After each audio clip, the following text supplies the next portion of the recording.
Nathan Judah. I'm here with Wolves reporter Mr. Tim Spiers. Tim, if you told me before the game that Wolves were not going to have a single shot on target in the whole game, I would not have believed you.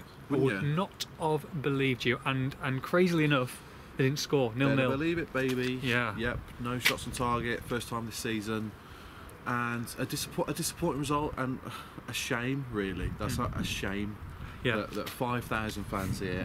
It was set up for a late winner. Yes. And half of them on the pitch, everyone going bonkers, and it just didn't quite happen.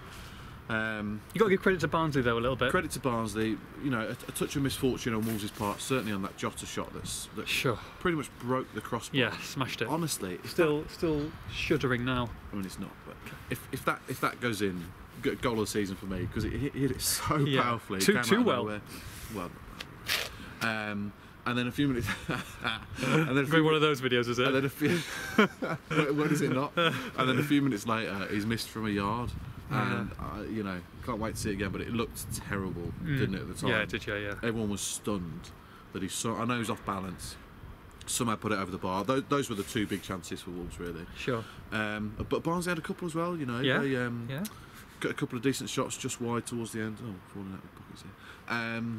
And yeah, a draw was, well, Wolves edged it, but Barnsley earned their point. Well, Wolves definitely had more of the possession, and like you said, the last half an hour they were pretty relentless. But what happened for the first 60 minutes? It just took so long to get going. Snooze fest. Awful. Reminded me of some of them games under Kenny Jackett when I was just getting distracted, asking people on Twitter what they're up to tonight and whatever. Are you going to the Hog's Head? Not again.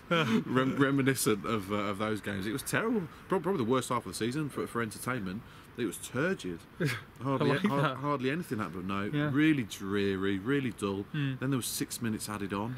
Yeah. Didn't need that, did we? Could have throttled the ref, to be honest. Like, what are you doing? I think a few of the fans wanted to as well. Yeah, exactly. Yeah. A few really strong challenges from Barnsley kind of went unchecked by the ref, but generally he was okay. The ref wasn't awful. Yeah. But yeah, it was a terrible first half. Wolves just couldn't get going. They were ponderous in possession. I thought they lacked imagination. Barnsley defended well, defended deep. You know, restricted Wolves' space. But still, you expect better from them, and they were very below par. Yeah, Costa had the ball in the back of the net, but fair enough, disallowed. I think I haven't seen the replays, but speak to a couple of people. The 2 offside goals today, but it seems like they were both the correct decisions. And it was pretty much the same for the first hour until again Cavallero comes on and changes the game. That's the 3rd game out of 4 now that he's done that. Did it at Bristol City, did it in another one. What was it? Crikey. Brentford. Yeah. He's done it again. He's changed the game, made a really positive impact. A lot of people, including myself, calling for him to start. It seems like maybe he's still feeling the after effects of a knock he picked up at Millwall maybe a few weeks ago, which is why hasn't started. But another great contribution from him and nearly helped win Wolves the game. But Jota and Bonatini feel like they've had a bit of a dip recently. We just didn't notice Bonatini today. No. Didn't notice him at all. And then, you know, Mir comes on and makes a real impact. And again, you notice him, and he's very committed player. Really gets stuck in, a couple of chances, kind of an all-action again performance after he did the same against Swansea last week. So he's a likely candidate to start, I think, at the Liberty on Wednesday, and we can really see what he does, because Bonatini definitely off the boil and hasn't scored for what's quite a long time now. Blues away, which is a very long time ago. But if Mears, and I guess we'll see more against Swansea on Wednesday, if he's a long-term project and Bonatini's off the boil, will they look to go in again this January for another striker?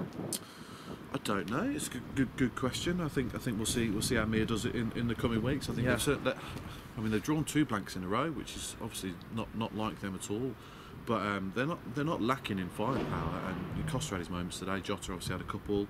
They've got enough in them, and they were really overloading Barnsley in the last few minutes. And on another day, they'd have got the late winner. It's an interesting one to ponder, though. Yeah. They're not scoring as many goals as they did do. Is that because teams are now seeing them a second time round and they're getting used to it? They know what to expect, so it's more difficult that way. Perhaps, but then, you know, they got 2 at Millwall, 2 at Bristol City, 3 against Brentford. It's only the last couple really where, you know, there were mitigating circumstances against Swansea with the red card, and you know they should have been 5-0 up at half time against Swansea. So just lacking that. They were getting a lot of early goals before Christmas, and that was really setting them up. And then the opposition had to come out and play. That's just hasn't been the case the last couple of games. I wouldn't look too deeply into it, really. An exciting game. So it's good there were a couple of VIPs watching today. Yeah. Nathan June and Tim Spiers. Jules Mendes was here today. Mr. Mendes. Mensch. Loves pie and mushy peas, I hear. Loves a bit of pucker. So any excuse to come to Oakwell. It's funny really because I think apart from Man City, the only other away day he's done is Rotherham. So he obviously loves a bit of Yorkshire hospitality. Loves a Yorkshire pudding. And Chairman Gore was here as well. The big Fosun boss. In fact, there was quite a conglomerate from Fosun here today. So they didn't pick the best games to come to, unfortunately. But. No, they didn't. But still, 10 points clear at the top of the table. I mean, maybe complacency. I'm not sure, but is there any room to panic? You don't think so? I'm not seeing it. I was complacent. I was complacent. You've been complacent since August. I was complacent. No, I'm not seeing that creepy. I thought they worked hard today, didn't they? To be fair, just one of those days. Yeah, they're working. Neves worked so hard he had to come off with cramp.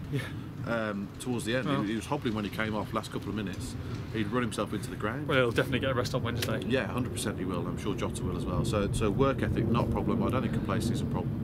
From speaking to the players, they're so committed, they're so determined to get over the line. Yeah, and they're not getting beat, are they either? They're you know unbeaten what I mean? again. They've got a 15th clean sheet of the season today. Incredible. Astonishing, right? Absolutely astonishing. Ruddy hasn't had a save to make. Oh, he was good, dominant in his penalty area. And the unbeaten run's been extended. The lead's been cut, so only 10 points. And Forest at home next week. They'll be confident going into that one. Certainly, I know Forest got a new manager, but they'll be confident in that one. Barnsley 0, Wolves 0 for all the post-match. It is cold. Frigid. Right. Can I finish my outro? You keep on interrupting my outro. Do it. Barnsley 0, Wolves 0 for all the post-match reaction. Make sure you log on to expressthestar.com. What a pro.